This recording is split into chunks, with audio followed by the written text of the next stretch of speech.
إن رجلين يوم القيامة يأتيان فيقول أحدهما للآخر: كيف حالك مع الله؟ فيقول له: ليس لي إلا حسنة واحدة.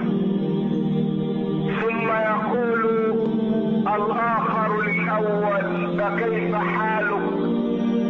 فيقول له: إن ميزان أعمالي متوقف على حسنة واحدة.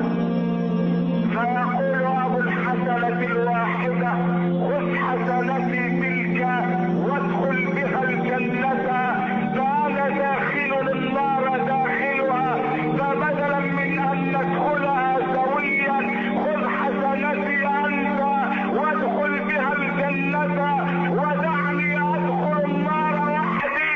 وعندئذ ينادي العلي العظيم عليهما فيقول لصاحب الحسنة: ماذا فعلت مع صاحبك؟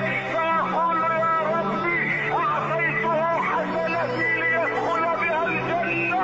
فيقول له: كيف تجود وأنا الجواد الكريم؟ خذ صاحبك وادخل به الجنة